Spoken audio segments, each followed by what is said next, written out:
Welcome back MVR constructions project 4. So last time చూసారు కదా, wiring main work అంతా అయిపోయింది కదా.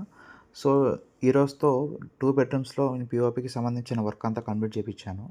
అంటే పాయింట్స్ మనకి ప్రొఫైల్ లైట్కి, సిఓపి లైట్స్కి, జూమర్స్కి మొత్తం వదిలిచ్చాను అనమాట. జూమర్స్ కూడా చూస్తున్నారు కదా, చైన్స్ నీట్గా కొట్టించేసి పెట్టేశాను. అంటే బెడ్ పైన మనకి 2 వస్తున్నాయి, అటుపక్క ఇటుపక్క. సో అది కూడా కరెక్ట్గా ఎగ్జాక్ట్గా మార్కింగ్ వేయించి 2 సైడ్స్ వేయించాను అనమాట. చైన్స్ మనకి ఫ్యాన్ రాడ్స్ కూడా ముందే వేయించాను, ఎందుకంటే తర్వాత వేయడానికి రాదు కదా. సో అవి 2 ఫీట్ తెప్పించి వేయించాను ఫ్యాన్ రాడ్స్ కూడా.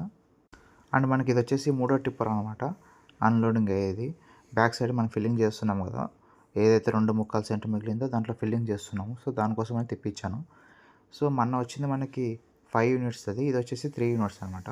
సో దానికి దీనికి కాస్ట్ డిఫరెన్స్ అయితే ఉంటుంది. మనకి ఏది అవైలబిలిటీ అది వస్తుందన్నమాట. అవైలబిలిటీ అక్కడ ఏది ఉంటుందో మనకి అది పంపించేస్తారు. సో అదే ప్రాబ్లం ఏం లేదు. సో పైన మనకి ఏదైతే రూమ్ కనిపిస్తుందో దాంట్లో కూడా డీషెట్లింగ్ అయిపోయింది ఇవాళ.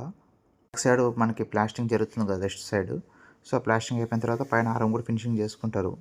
సో టుమారో మార్నింగ్ పిఓపి వాళ్ళని రామని చెప్పాను నేను. సో వాళ్ళ వరకు కూడా స్టార్ట్ అయిపోతుంది. అండ్ ప్లంబింగ్ వాళ్ళు కూడా టుమారో నుంచి స్టార్ట్ చేసుకుంటారు. సో బ్యాక్ సైడ్ మనకి దాదాపు 50% ఫిల్లింగ్ అయిపోయింది, ఇంకా 50% ఉంది ఫిల్లింగ్. సో అది కూడా 2-3 డేస్లో అయిపోతుంది.